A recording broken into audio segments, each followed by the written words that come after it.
It was a moonless night, and the mist clung to the deserted bus stop like a shroud. I stood there, my breath visible in the chilly air, waiting for the bus that was inexplicably late. I had heard stories about this bus stop, whispers of airy occurrences that made the hairs on the back of your neck stand on end. Tonight, I was about to experience them firsthand. The only source of light was a flickering lamppost that cast long, wavering shadows. I checked my watch for what felt like the hundredth time, 10 times late already. I tapped my foot impatiently, cursing myself for not driving tonight. The thought of the creepy stories didn't deter me. I considered myself a rational man. As I waited, I noticed another figure approaching the bus stop from the opposite direction. He seemed to be in his mid 30s, tall and gaunt, with a tattered coat that barely kept him warm.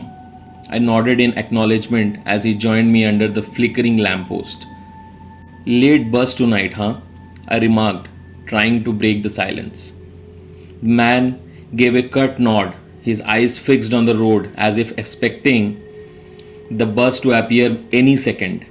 There was an uncomfortable silence that settled between us. I couldn't help but wonder if he had heard the same stories about this place. I cleared my throat and decided to strike up a conversation. You know, they say strange things happen at this bus stop. Ever heard the stories?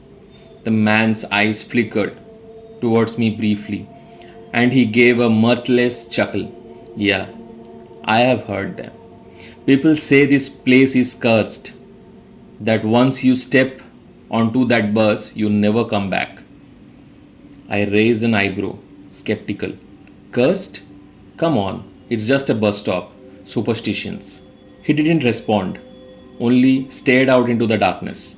The minutes ticked by and the silence returned thick and oppressive. I felt a growing unease, an irrational fear that gnawed at the edges of my mind. Suddenly, I heard a faint sound in the distance, the low rumble of an approaching bus.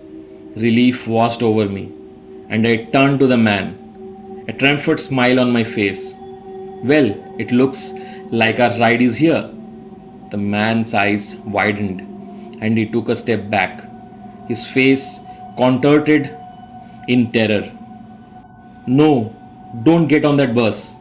I was taken aback by his sudden outburst. What are you talking about? But it was too late. The bus had come to a halt in front of us, its doors hissing open. The driver, a shadowy figure hidden in the dimly lit interior, beckoned us to board. The man beside me grabbed my arm, his grip like a vice. Please, you don't understand, he pleaded, his voice quivering. I made a terrible mistake getting on that bus. It's not what you think.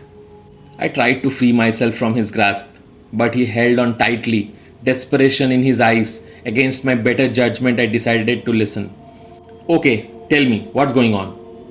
The man hesitated, his gaze darting between me and the bus. I don't know how to explain it, but once you are on that bus, you become trapped in a nightmare. It takes you to a place you can't escape from. I have been there and I barely made it back. I felt a shiver run down my spine. This had to be some elaborate prank or a delusion brought on by fear. But the man's terror was too real to ignore. Before I could respond, the bus driver's voice echoed from within. Last call. Get on or stay behind. The man's grip on my arm tightened and he looked at me with pleading eyes. Please don't get on that bus. Find another way home. I was torn. Part of me wanted to dismiss his warning as madness, but there was an intensity in his gaze that made me hesitate. In the end, I decided to trust my instincts. I pulled away from his grasp and took a step back from the waiting bus. The man nodded in relief. Thank you. You made the right choice. As the bus doors closed with a hiss, I watched it pull away, disappearing into the darkness. I turned to the man, wanting to know more about his ordeal, but he was gone, as if he had never been there in the first place.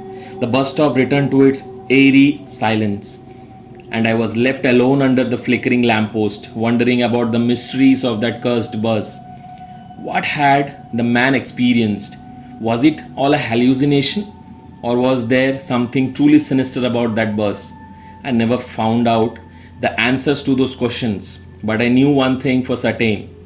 I had escaped a horrible fate that night, and as I walked away from the desolate bus stop, I couldn't help but feel a profound sense of gratitude for the mysterious stranger who had saved me from a nightmare I would never fully comprehend. Thank you for listening.